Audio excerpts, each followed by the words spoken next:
வட்டுக்கோட்டை யாழ்ப்பாண கல்லூரியில் ரசாயன ஆசிரியராக இருந்து பின்னர் திரைப்பட இயக்குனராக மாறிய திரு ஜோ தேவானந்த் அவர்களுடைய வாழ்க்கை என்பது பல ஏற்றங்களையும் இரக்கங்களையும் சவால்களையும் இடர்பாடுகளையும் கொண்டது. அத்தனை சூழ்நிலையிலும் அவரோடு பயணப்பட்ட அவருடைய துணைவியார் திருமதி நவீனா ஜோ தேவானந்த் அவர்களிடம் சில கேள்விகளை நான் முன்வைக்கிறேன். வணக்கம். வணக்கம். சுண்டுக்குழி மகளிர் கல்லூரி உப அதிபராக இருந்த உங்களுக்கும் யாழ்ப்பாண கல்லூரிக்குமான அந்த தொடர்பு என்ன? எனது யாழ்ப்பாண கல்லூரியுடைய தொடர்பு எனது கிராண்ட்ஃபாதர் மிஸ்டர் ஜேவி செல்லியாவோடு ஆரம்பித்தது. அவர்தான் முதலாவது இலங்கையை சார்ந்த வைஸ் பிரின்சிபலாக யாழ்ப்பாண கல்லூரியிலே தெரிவு செய்யப்பட்டு அதிகமாக அங்கே ஊழியம் செய்து அந்த பள்ளிக்கூடத்திலே ஆர்வமுள்ளவராக இவ்வளவோ செய்திருக்கிறார். அது பலருக்கும் தெரியும். நாங்கள் அதை பற்றி அதிகமாக பெருமை பாராட்டுகிறோம். அதை தொடர்ந்து அவர் இருந்த இடமும் எராலி. இப்போவும் அந்த வீடு அங்கே இருக்கிறது. நாங்கள் அடிக்கடி அவர்களை காண்பது. நான் அப்போ சிறு வயது, நான் 5 வயதில் இருக்கும்போதே அவர் இறந்து போனார். ஆனாலும் அந்த நினைவுகள் எங்களுக்கு அதிகம் இருக்கிறது. யாழ்ப்பாண கல்லூரிக்கு போனதும் எராலிக்கு போவதும் எல்லாம். அதை தொடர்ந்து எனது கசின் மிஸ்டர் செல்வராஜன் அங்கு ஒரு ஆங்கில ஆசிரியராக கடமையாற்றினார். அவரும் இங்கே பல காலமாக அங்கே கடமையாற்றி இருந்தார். அதற்கு பிறகு எனது தொடர்பு எனது கணவனுடைய தொடர்பு. அவரும் யாழ்ப்பாண கல்லூரியிலே ஆசிரியராக இருந்து அங்கே பலவிதமான நாடகங்களையும் பாசநிலா படத்தையும் செய்து அதன் மூலமாக எங்களுடைய ஈடுபாடு யாழ்ப்பாண கல்லூரியிலே அதிகம். அதை ஒரு நாளும் மறக்க முடியாது. உங்கள் திருமணத்தை பற்றி சொல்லுங்களேன். நான் உடுவிலே படிப்பித்து யூனிவர்சிட்டி முடிந்தவுடனே மிஸ் பரமசாமியினுடைய காலத்திலே எனக்கு உடனே மிஸ் பரமசாமி உடுவிலே எனக்கு வேலையை கொடுத்தா. அப்போ எங்களுக்கு உடுவில் கேர்ள்ஸ் காலேஜிலே மதியம் தொடர்பு. ஏனென்றால் எங்களுடைய அம்மா கிராண்ட்ஃபாதர் பிறந்த இடம் உடுவில். மற்றது எங்களுடைய அம்மா 10 வருஷமாக உடுவில் கேர்ள்ஸ் காலேஜில் டீச்சராகவும் இருந்திருக்கிறார். மிஸ் பரமசாமியுடைய ஒரு நண்பியாகவும் இருந்திருக்கிறார். அதன்படியிலாலே நான் அப்ளை பண்ண உடனே எனக்கு அங்கே இடம் கிடைத்து நான் 3.5 வருஷமாக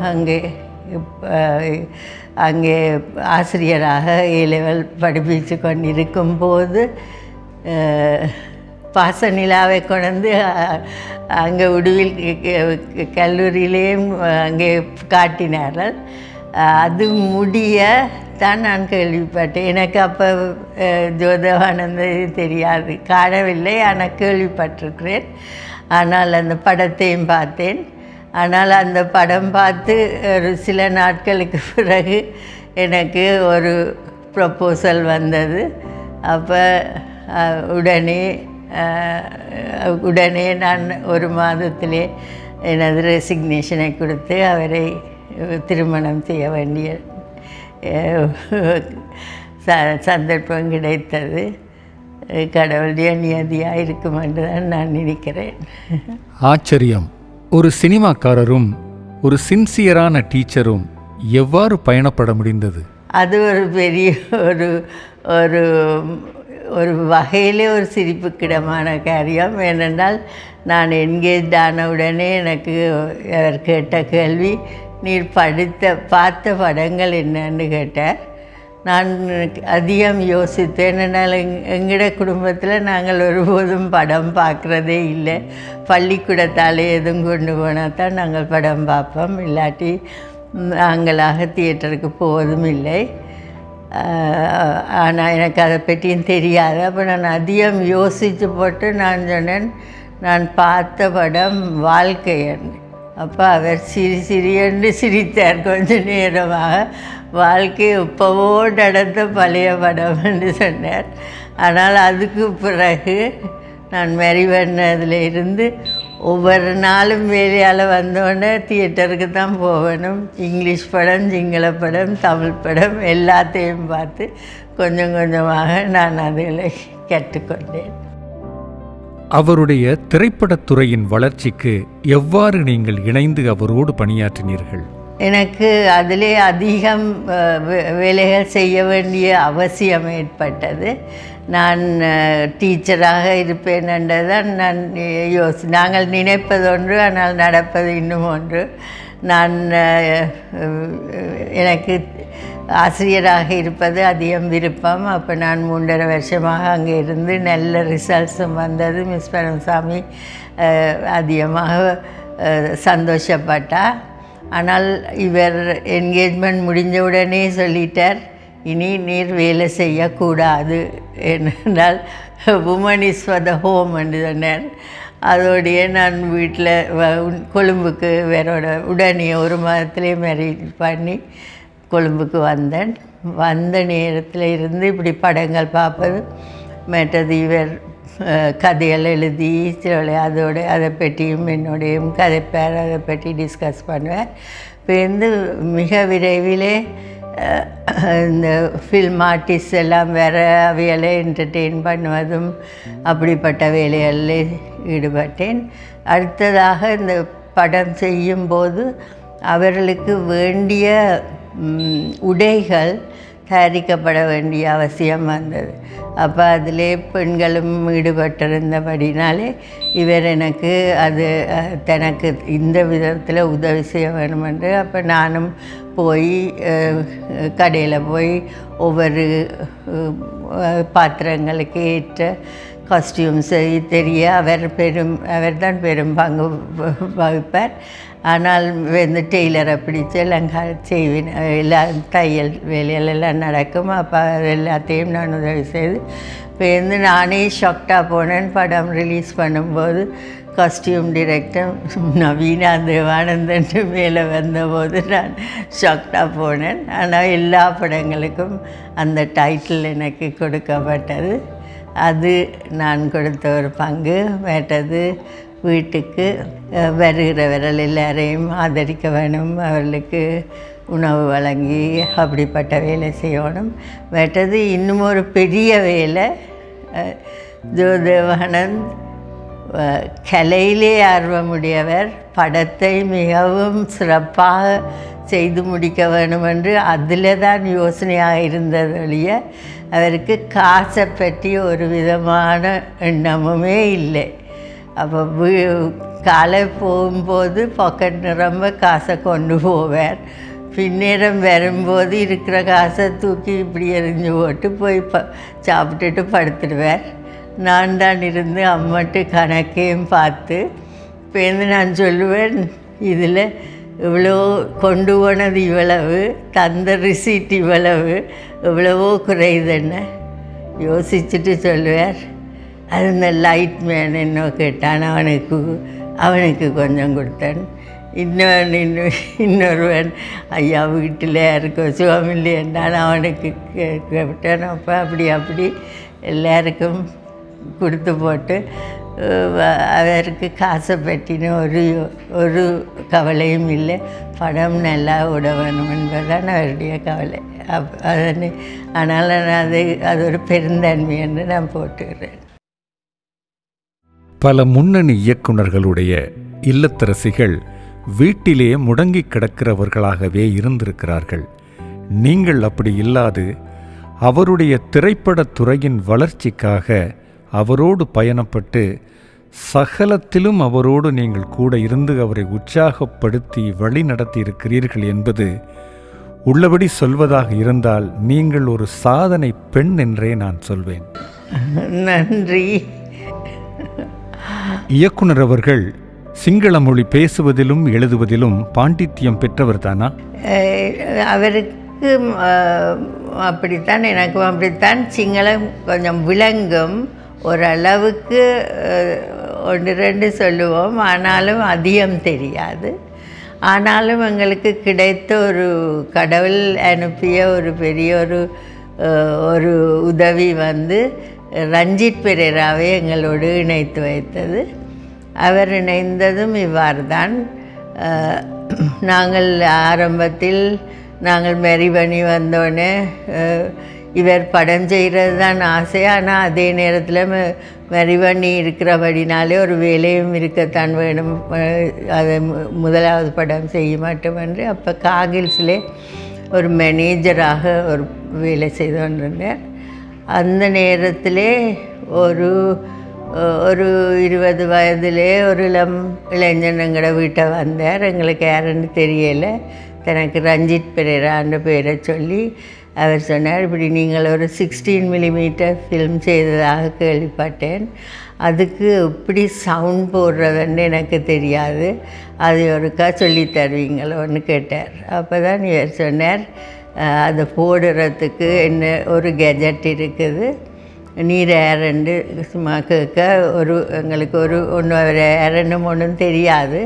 ரெண்டாலும் அவர் சொன்னார், நான் இதை தாரன் இந்த கேஜெட்டை, நீர் இதன்படி இந்த மாதிரி போய் செய்தீரென்றால் சவுண்ட் போடலாம்னு சொல்லி கொடுத்தார். அப்போ அவர் அதை கொண்டு போட்டு ஒரு கிழமையில் திருப்பி வந்து தேங்க் பண்ணி எனக்கு எல்லாம் சரியாக செய்யத்தக்கதாக இருந்தேன்னு சொல்லி போட்டு போய்க்க அவர் நல்ல ஆங்கிலம் படித்தவராக இருந்தார்.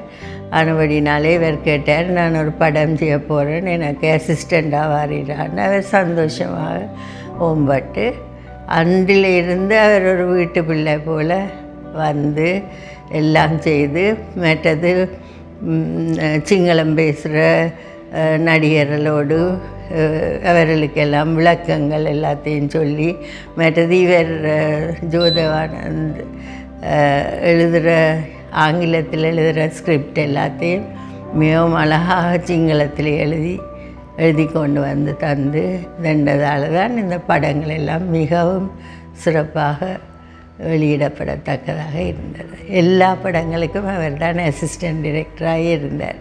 என்னை பிள்ளைகளையே சிறு வயதில் குழந்தையாக இருந்த பருவத்திலிருந்து தானும் தூக்கி வீட்டில் வளர்ப்பார். அவ்வளவு நெருக்கமாக எங்களோடு இருந்தார். படிப்பை மட்டுமே முன்னிறுத்துகின்ற ஒரு சமூக கட்டமைப்பிலிருந்து வந்தவர் இயக்குனர் ஜோ தேவானந்த் அவர்கள். அவருடைய இல்லத்தில் இவருக்கான ஆதரவு எப்படி இருந்தது? வீட்டில் இவர் இன்னுமொண்டு அவைகளுக்கு ஒரு தியேட்டர் இருந்தது மட்டுமில்லை. இவர் சொல்வார், ஒரு ஆரம்ப காலத்தில் தியேட்டர்ஸ் துவங்க முந்தையே ஒரு டூரிங் டாக்கீஸ் ஒன்று இருந்ததாம். அது சரியாக தங்களோட வீட்டுக்கு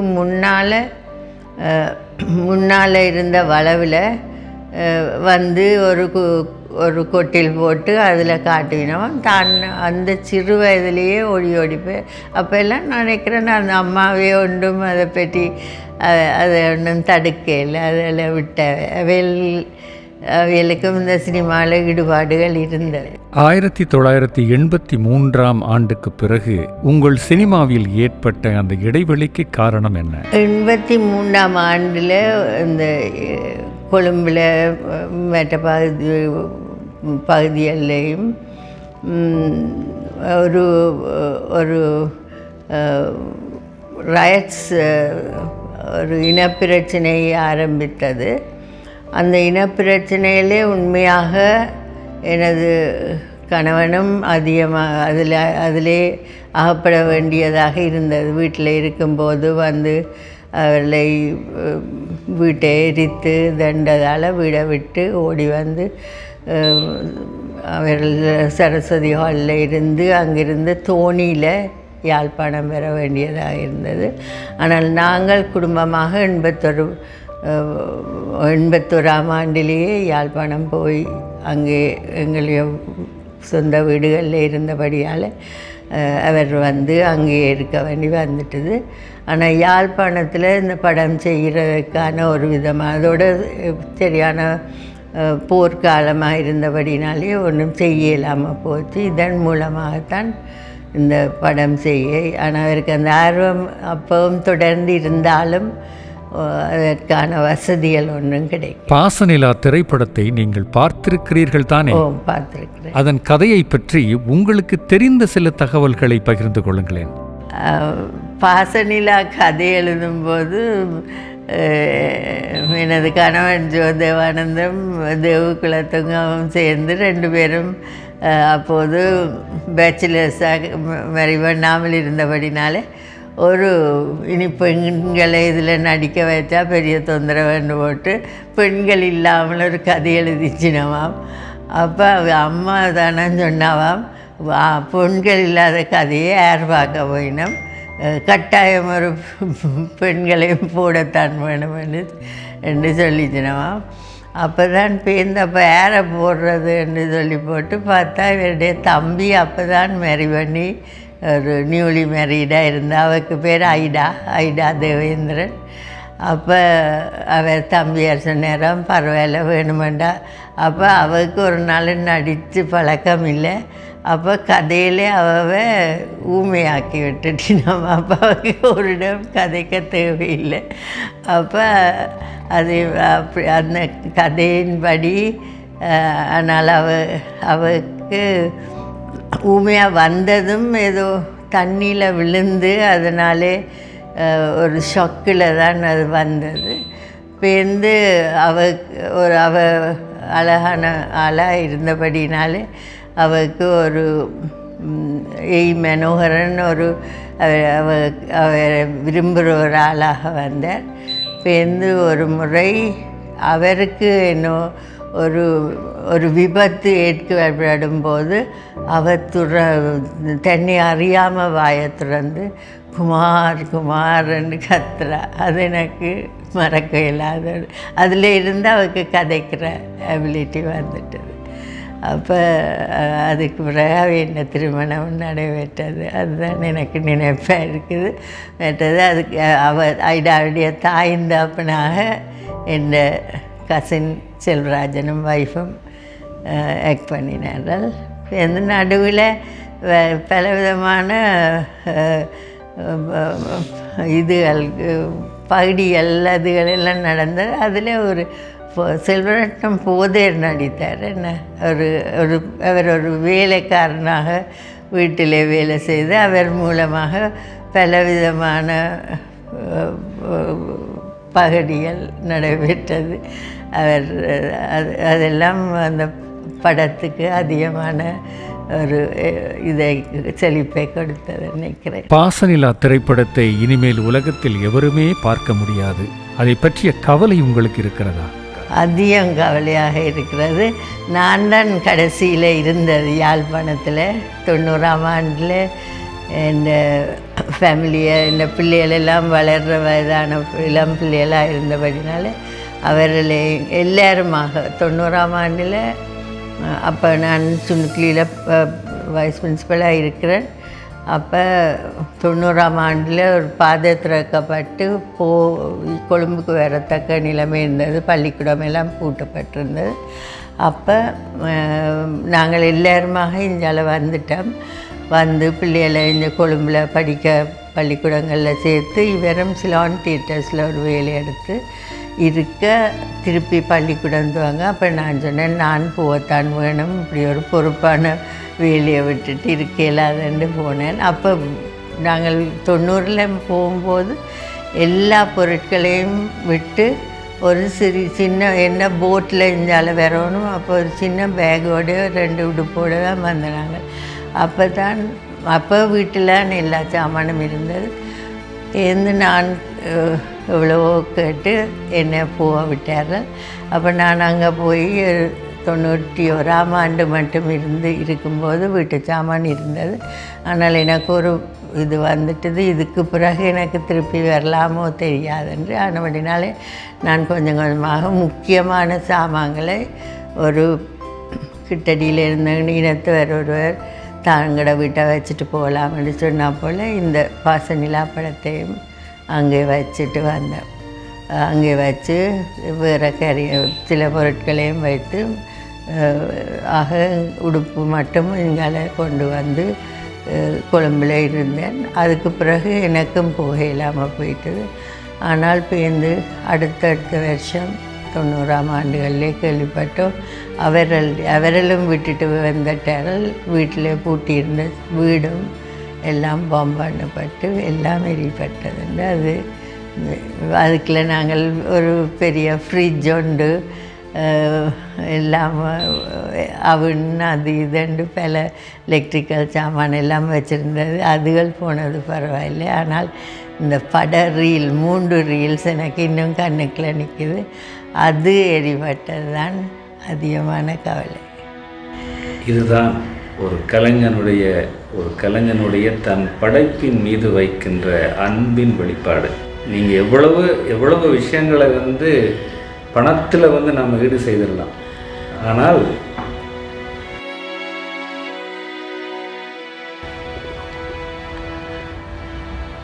பணத்தினால எத்தனையோ விஷயங்களை நம்ம ஈடு செய்ய முடியும். ஆனால் ஒரு கலைஞனுடைய கண்ணீர், தன்னுடைய படைப்பை எரிக்கப்பட்டு விட்டது, அது இன்றைக்கி பார்க்க முடியலையே அப்படிங்கிற ஒரு ஏக்கத்திற்கான அந்த வலியை யாராலும் புரிந்து கொள்ளவும் முடியாது, அதற்கு மருந்திடவும் முடியாது. விவரிக்க முடியாத உணர்ச்சி பூர்வமான ஒரு இறுக்கமான சூழ்நிலையாக இது அமைந்திருக்கிறது. பாசநிலா திரைப்படத்தின் 3 ரீல்களும் கண்ணுக்குள்ளேயே இருக்கிறது என்று சொல்கிறீர்கள். அதை கேட்டு சோகத்தில் தன்னையும் அறியாமல் கண்ணீர் விடுகிறார் இயக்குனர். பாசநிலா என்பது பலருக்கு சாதாரணமாக தெரியலாம்.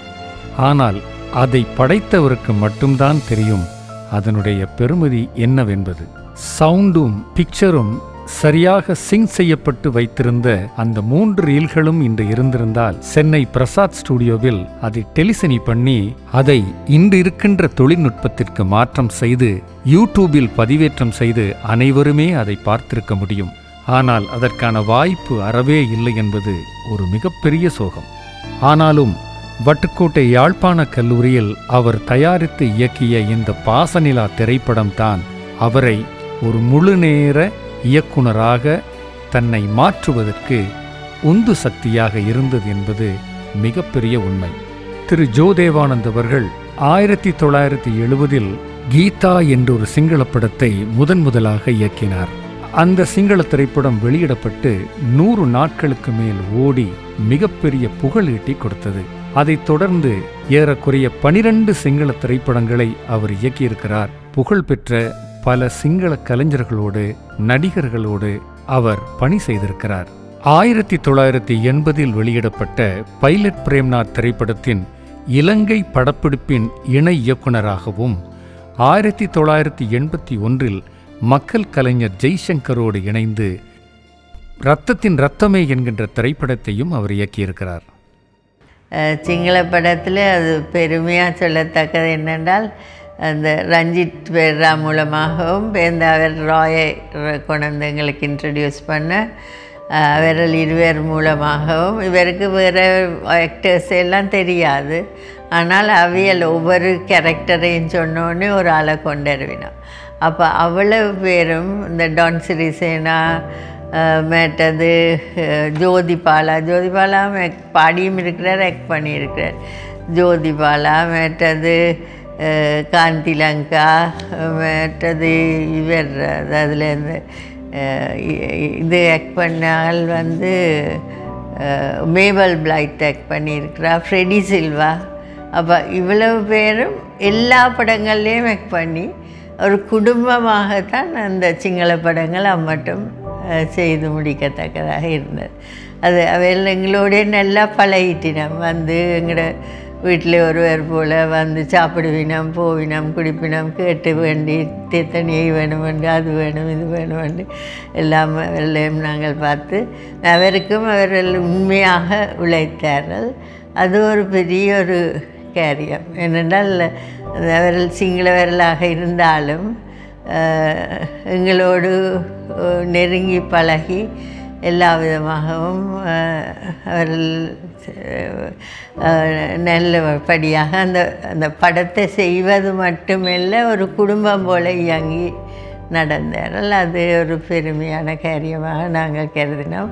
ஆனால் இன்றைக்கு யோசித்து பார்த்தால் இதில் இருக்கிற ஒருத்தரும் இல்லை உயிரோடு. எல்லாரும்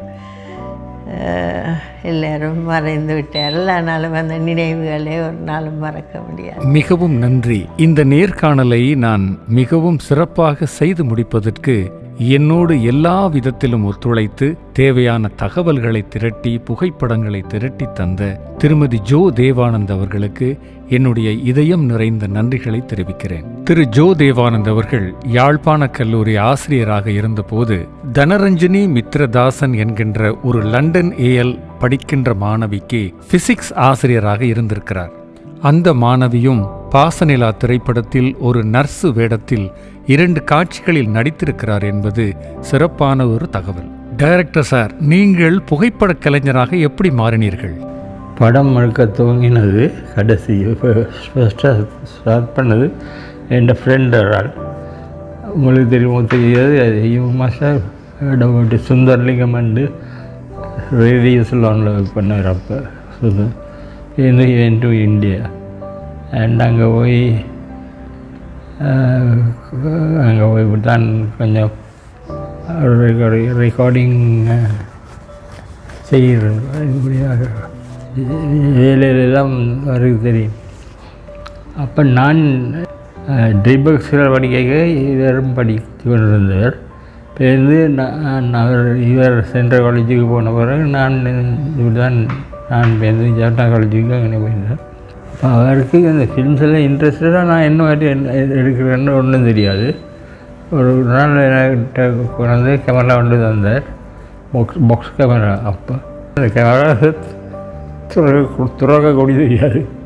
அப்படி பாக்ஸ் கேமரா தானே, இன்னும் போச்சு இப்போ கிடச்சி இன்னும் நான் அது ஓப்பன் பண்ணிட்டேன்.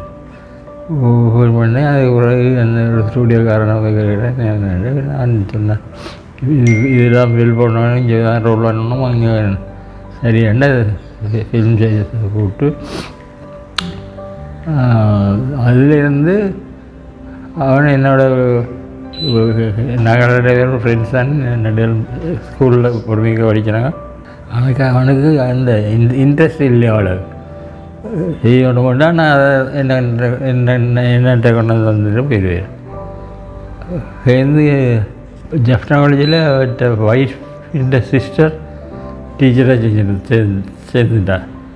இப்போ நான் இருக்கீங்கள சேர்ந்து அவள் டீச்சரை, அவள் ஒய்ஃப் இந்த சிஸ்டர் ஒரு டீச்சரை சேர்ந்து ஜெஃப்னா காலேஜ் வந்து அண்டர் கிராஜுவேட் டிபார்ட்மெண்ட்டில் சேர்ந்து இப்படி இன்ட்ரெஸ்ட்டு சினிமா இதெல்லாம் இன்ட்ரெஸ்ட் தான். நான் வேறு பேருந்துட்டு ஒன்றும் தெரியாது. இப்படிதான் ஃபிலிம்ஸ் சாஸ்திரம் தான். அப்போ நான் படங்கள் இப்படி சும்மா ஸ்டில் ஃபோட்டோ எடுக்கிறான். வேறு நான் ஹாஸ்டலில் இருந்தேன். நான் ப்ரூடி ஹாஸ்டலில் கிரீன்லேண்ட் ஹோட்டலில் ஒன்றுக்கு வெட்டிங்ஸ் பின்ன யாரும் ஃபிலிம் ஸ்டார்ஸ் யாரும் வந்தால் அங்கே தான் இருக்கிறேன். அதிகமாக ஒரு முறை வசந்தகுமாரி வந்தால் கொண்டு போய் அப்போ நான் என்ன செய்கிறேன்னா கொண்டு போய் அதை டெவலப் பண்ணி அவர்கிட்ட அந்த அவன் அட்ரஸ்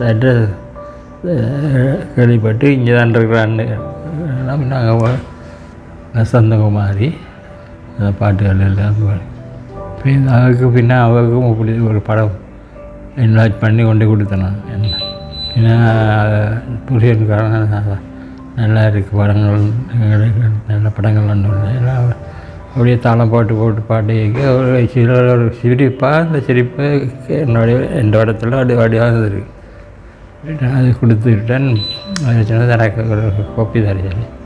சரி என்ன நான் சொன்னேன், என்ன நெகட்டிவ் இருக்குது நீங்கள் வச்சுருங்க, சரி ஃபோட்டோகிராஃபர் பண்ணி தான்.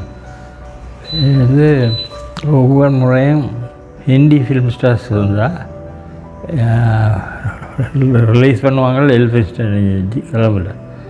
அப்போ அதுக்கு நான் போய் என்னோட நல்ல ஒரு கேமரா இருந்தது. இதுமாரி அப்படி இல்லை. ராஜ் கபூர் ஒரு படத்தில் அதான் ப்ரீமியர் ஷோ இனேஷியானது அது எல்ஃபின் தியேட்டரில். அப்போ ராஜ் கபூர் ஸ்டேஜில் போய் கேட்க நான் படம் எடுத்துட்டேன். அதுவும் நல்லா வந்தது. பின்ன அது கொண்டு போய் விருப்பம் இருக்குது நல்ல படம். அப்போ அந்த குரூப் அப்படியே இருக்குது. அதுவும் படம் எடுத்து அதான் ஆட்டோகிராஃப் பண்ணி தள்ளி உடனே தான் எடுக்கிற காப்பி நீங்கள் வச்சுருக்கோம். அது அப்படியே படங்களை எடுக்கிறேன்னா கடவுளைங்க நிறைவாசி யூனிவர்சிட்டி லைஃப்பில் என்ன மாதிரி நான் எங்கெல்லாம் வேறு யாரும் எடுத்துகிட்டு இருக்கேன். எல்லாம் ஃபிலிம் ஸ்டார்ஸ் தான் படம் எடுக்கிறது. அப்படி ஒரு தொகை பாடுங்க தொண்டை கணக்கு சரியான சில அதில் அம்மா ஐயா ஒன்றும் பற்றி கேட்க மாட்டேன். யார் எடுத்தது ஏன் எடுத்தது என்னென்ன விருப்பான செய்து அப்படி கணக்காக ஸ்பெண்ட் பண்ணான் ஃபோட்டோகிராஃபி. ஃபோட்டோகிராஃபி வந்து ரொம்ப ஒரு எக்ஸ்பென்சிவான வெரி எக்ஸ்பென்சிவ் நல்ல ஹாபி, வெரி எக்ஸ்பென்சிவ் ஹாபி. ஒரு முறை திரைப்பட நடிகர் ராஜ் கபூர் அவர்களை பார்ப்பதற்கு மும்பைக்கு நீங்கள் சென்றிருந்தீர்கள். அன்றைய தினம் ராஜ் கபூர் அவர்கள் அலுவலகத்தில் இருக்கவில்லை. ஆனால் அலுவலகத்தின் அறையில் நீங்கள் கொழும்பில் அவரை எடுத்து கொடுத்த அந்த புகைப்படத்தை மிக பெரிதாக லேமினேட் செய்து மாட்டியிருந்தார்கள் என்பது உங்கள் புகைப்பட திறமைக்கு கிடைத்த ஒரு சான்று. நீங்கள் ஒரு தமிழராக இருந்து சிங்கள படங்கள் எடுத்தபோது அதில் ஏற்பட்ட அனுபவங்கள் எப்படி இருந்தது? அதை பற்றி கொஞ்சம் சொல்லுங்கள் சார். அனுபவங்கள் என்ன, தமிழ் படங்கள் செய்த டெக்னிக்கலி அந்த அது சிங்கள படங்களில் அனுபவம் தான். அந்த technical side printing, processing, dubbing அதெல்லாம் முதல் தமிழர் சிங்கள படம் செய்கிறதுக்கு ஒரு ஒப்போசிஷன் இருந்தது. தமிழர் செய்கிறேன் சிங்கள படம் செய்கிறேன் சிலாக்கள் ஒப்போஸ் பண்ணாங்க. ஏன்னாப்போ சிங்கள படம் நல்லா ஓடு இல்லை அளவுக்கு ஓடுனது. ஆனால் அந்த தமிழ் படத்தை எப்படி நான் சிங்களமாக்கினான்னு தான் டப்பிங்கில் இல்லை உண்மையாக வேறையா தமிழ் அப்படின்னா சிங்கள படங்களில் கையெடுத்து வச்சது நல்லது. எனக்கு அந்த கட்ஸ் இருந்தது, எனக்கு தெரியும். டெக்னிக்ஸ் எல்லாம் செய்வது தானே எல்லாம் அதனுடைய என்ன லெஸ்டர் ஜேம்ஸ் வேரிஸ் அந்த அவன் ஸ்டூடியோ தான் அதிகமான படங்கள் செய்தன. ஒரு நாள் ஃபஸ்ட் படம் செய்து விட்டு ஸ்டூடியோக்குள்ளே வாரன் லெஸ்டர் ஜேம்ஸ் வேரிஸ் அந்த மேனேஜரும் நவரத்னம் பிக்சர் இஸ் ரன்னிங் வெல் வேண்ட how did you do that என்ன கேட்குறேன். How did you do that? அது எனக்கு பெரிய ஷாக்காக போச்சு. இப்படி ஒரு பெரிய மனுஷன் எத்தனையோ சக்ஸஸ்ஃபுல் ஃபிலிம்ஸ் செய்திருக்கிறார், என்ன கேட்குறார் how did you do it? சிரிச்சு போட்டு ஐ லைக் இட். அது பிறகு அடுத்தடுத்து அந்த வேறு ப்ரொடியூசர் தங்களுக்கு சிங்கள படம் செய்யணும். பின்ன அங்கே ஸ்டூடியோவுக்கு போனால் நடுவிலும் அந்த மிஸ்டர் நவரத்னம் ஆள் இருந்தார் ஸ்டூடியோ மேனேஜர். அவர் என்னத்தான் ரெக்கமெண்ட் பண்ணார். பின்ன அதெல்லாம் நான் என் படங்கள் ஒன்றும் செய்யலை. ஆனால் அவர் தான் இந்த படம் செய்தது ஆகலை. அப்படி அடுத்தடுத்து 2-3 சிங்கள படங்கள் செய்யணும். பைலட் பிரேம்நாத் திரைப்படத்தில் நீங்கள் பணிபுரிந்ததை பற்றி கொஞ்சம் சொல்லுங்கள் சார். பைலட் பிரேம்நாத் ஒரு கோப்ரொடக்ஷன் தானே, கோடி பைலட் பிரேம்நாத்தினுடைய இலங்கையினுடைய கோடி. அதற்கு பிறகு ரத்தத்தின் ரத்தமே என்றொரு தமிழ் திரைப்படம் நீங்கள் இயக்கியிருக்கிறீர்கள். ஸ்ரீலங்கா ஒன்லி ஆர்டிஸ்ட்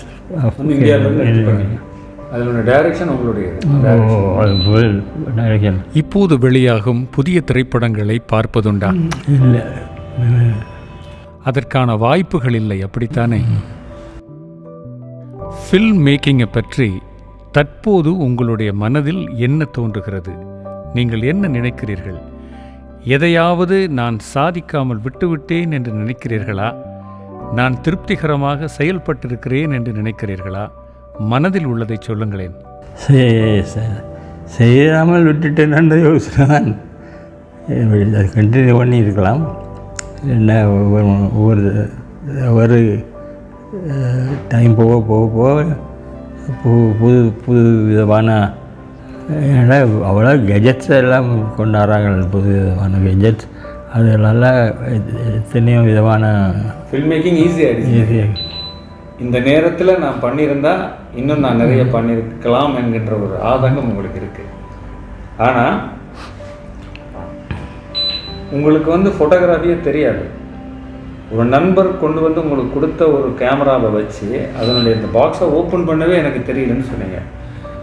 அதில் இருந்து கற்றுக்கொண்டு ஃபோட்டோகிராஃபி செய்து அந்த ஃபோட்டோகிராஃபி அதுலேருந்து கற்றுக்கிட்டு அதுக்கப்புறம் அப்படியே நீங்கள் யாழ்ப்பாண கல்லூரியில் ஆசிரியராக இருந்த காலத்தில் மேடை நாடகங்கள் எல்லாம் பண்ணி ஒரு மேஜிக் ஷோ எல்லாம் பண்ணி அந்த ஒரு கலையோடையே நீங்கள் பயணம் பண்ணி ஒரு நெருங்கிய நண்பராக உங்களுக்கு கிடைத்த தேவகுலத்துங்கம் அவர்களோடு சேர்ந்து நீங்கள் ஒரு கதையும் எழுதி ஒரு சினிமாவாக ஒரு பாசநிலா என்ற ஒரு படத்தை எடுத்து நீங்கள் அதுக்கு பிறகு அந்த தொழில்நுட்பங்களை எல்லாம் மேலும் மேலும் கற்றுக்கிட்டு சிங்கள திரைப்படத்தில் கோலூசி தமிழ் படங்கள் சிங்கள படங்கள் எல்லாம் நீங்கள் செய்து இன்றைக்கு ஓய்வில் இருக்கிறீங்க. படம் பண்ணுகிற ஜெனரேஷனுக்கு என்ன சொல்ல நீங்கள் விருப்பப்படுறீங்க? உங்களுடைய பயணம் ஒரு நெடிய பயணம், சாதாரணமானதல்ல. அதைத்தான் நான் இந்த இடத்துல பதிவு செய்ய விருப்பப்படுறேன். ஒரு நெடிய பயணம். அந்த நெடிய பயணத்தின் விளைவாக இவ்வளவு விஷயங்களை சாதனை பண்ணிட்டு நீங்கள் ரொம்ப அமைதியாக உட்கார்ந்துருக்குறீங்க. அமைதி இல்லை, யோசிச்சு அழுகிறதா சிரிக்கிறதான்னு தெரியல. இன்றைய தலைமுறை திரைப்பட கலைஞர்களுக்கு நீங்கள் என்ன சொல்ல விருப்பப்படுகிறீர்கள்? நம்ம எத்தனையோ செய்யலாம். இப்படி வசதிகள் அப்போவே இருந்திருந்தால் எதுவும் கூட செய்யலாம்னு தான் நான் நினைக்கிறேன். என்னென்றாலும் எல்லாருக்கும் ஏற்றபடி செய்யலாம். எல்லாருக்கும் விருப்பம் ஒன்று உங்களுக்கு பிடிச்ச கதை எனக்கு பிடிக்காது, எனக்கு பிடிச்சது. அப்போ அதில் எல்லாருக்கும் பிடிச்ச கதை செலெக்ஷனில் ப்ராப்ளம்ஸ் இருக்கும். அந்த படம் யாருக்கு முதல்ல அந்த படம் யாருக்கு செய்வீங்களேன்னு யோசிக்கணும். To whom you are going to give it. Is it a normal public or you want to make a box office film? If it is only box office இருந்தால் அது மற்றவங்களுக்கு பிடிக்காது. அப்படி எல்லாம் அன்னைக்கையில் இருக்கட்டும் ஒரு ஆன்சர் சிங்கிளாக கொடுக்கலாம். 1990ஆம் ஆண்டு சிலோன் தியேட்டர்ஸ் என்ற நிறுவனத்தில் அட்மினிஸ்ட்ரேஷனில் பணிபுரிந்த போது ஒரு முறை ஏற்பட்ட ஒரு சிறிய பிணக்கில் இவரது முகத்தில் ஆசிட் வீசப்பட்டது. வீசப்பட்ட ஆசிட் ஒரு காது வழியாக கழுத்தில் இறங்கி முதுகு வழி ஓடி பலத்த காயத்தை அவருக்கு ஏற்படுத்தியது. ரசாயன ஆசிரியராக இவர் இருந்ததனால் தனக்கு வீசப்பட்ட ஆசிட் எது என்பதை கண்டுபிடித்து அதை முறிப்பதற்கான மாற்று வழிகளையும் உடனே அவர் செயல்படுத்தி கொண்டார். ஆனாலும் 3 மாதங்களுக்கு மேலாக போராடி பல தோல் தொடர்பான அறுவை சிகிச்சைகளை எல்லாம் செய்து இந்த எரிகாயங்களில் இருந்து அவர் சுகமானார். தன்னுடன் பணிபுரிந்த ஊழியனே இதற்கு பின்னால் இருப்பது தெரிந்தும் எந்தவிதமான ஒரு காவல்துறை முறைப்பாடும் செய்யாமல் அவரை மன்னித்து விட்டார் என்பது எவ்வளவு பெரிய பெருந்தன்மை. ஒரு நீண்ட நெடியதொரு சினிமா பயணத்தை சுயம்புவாக ஆரம்பித்து தானே சினிமா கற்றுக்கொண்டு தானே ஒவ்வொரு முயற்சிகளிலும் ஈடுபட்டு ஒரு கலைஞனாக வாழ்நாள் சாதனையாளனாக வாழ்ந்து வருகிற ஜோ தேவானந்த் அவர்களை இந்த நேர்காணல் மூலமாக நான் சந்தித்ததும் அவருடைய வாழ்க்கையை ஆவணப்படுத்தியதும் என் வாழ்நாளில் எனக்கு கிடைத்த மிகப்பெரிய பேறாக நான் கருதுகிறேன். இந்த சினிமா என்பது உங்களுக்கு முட்படுக்கையா அல்லது சிவப்பு கம்பளமா என்பதை என்னால் அறுதியிட்டு சொல்ல முடியவில்லை. இருப்பினும் உங்களுக்கு உங்கள் மனைவியும் அவருக்கு நீங்களும் உங்கள் குழந்தைகளும் இறைவனால் உங்களுக்கு கொடுக்கப்பட்ட மிகப்பெரிய ஆசீர்வாதம். அந்த ஆசீர்வாதத்தின் நிறைவில் உங்களை வாழ்த்தி விடைபெறுகிறேன். நன்றி சார். Thank you very much.